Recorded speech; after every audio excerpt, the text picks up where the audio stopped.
মানকাছাৰৰ ঠাকুৰানবাৰী সীমান্ত জাতীয় বিদ্যালয় ছাত্ৰ-ছাত্ৰীৰ বিশাল শোভাযাত্ৰা ৭৬ সংখ্যক গণৰাজ্য দিৱস উপলক্ষে বৰ্ণাঢ্য সাংস্কৃতিক শোভাযাত্ৰা ঠাকুৰানবাৰী অঞ্চলৰ অগ্ৰণী শিক্ষানুষ্ঠান সীমান্ত জাতীয় বিদ্যালয়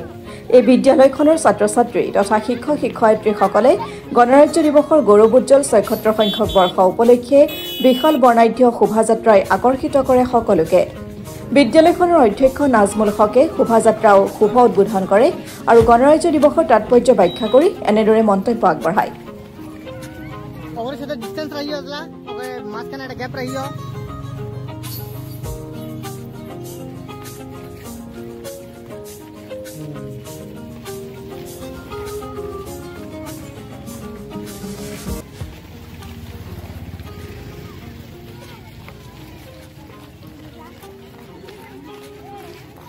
सुझाव लाइन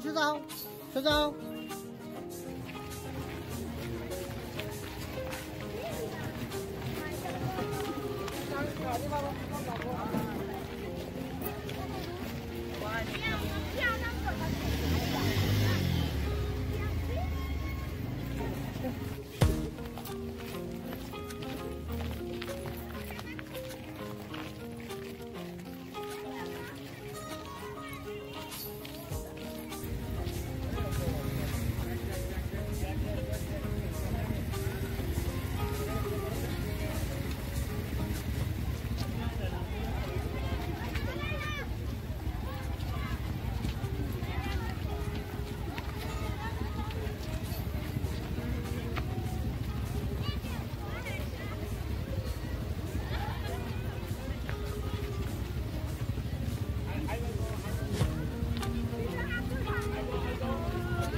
আমি আমার বিদ্যালয়ের ফালৰ পৰা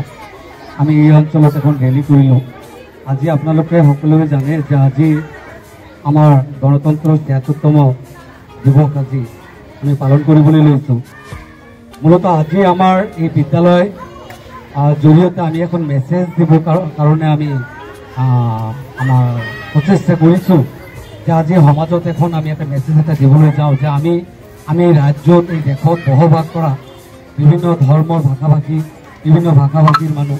বিভিন্ন জাতি বৰ্ণ নিৰ্বিশেষে বহু মানুহ আমি একেলগে বসবাস কৰি আছোঁ আজি আমাৰ বিদ্যালয়ৰ ছাত্ৰ ছাত্ৰীসকলে আপোনালোকে দেখিলেও গম পাব যে তেওঁলোকে আমাৰ বিভিন্ন জনগোষ্ঠীয়ে পৰিধান কৰা সেই পোচাকসমূহ আজি আমি পৰিধান কৰিছোঁ বিভিন্ন ভাষাভাষীৰ মানুহে যি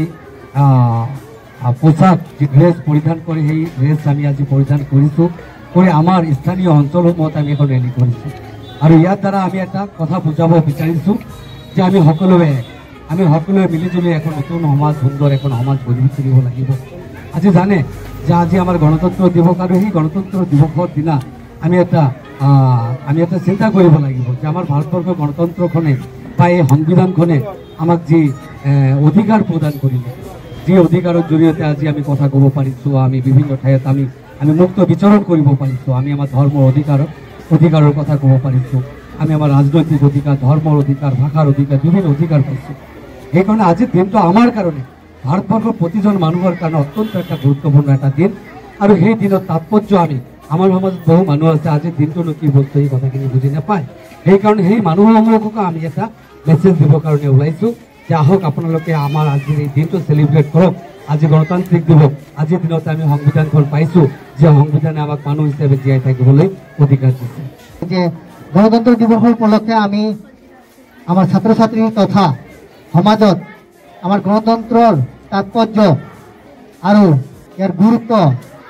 এইটো বুজাবৰ কাৰণে এইটো উপলব্ধি কৰাৰ কাৰণে আমি এখন ৰেলী অনুষ্ঠিত কৰিছিলোঁ ব্যুৰ ৰিপৰ্ট অসম টুডে।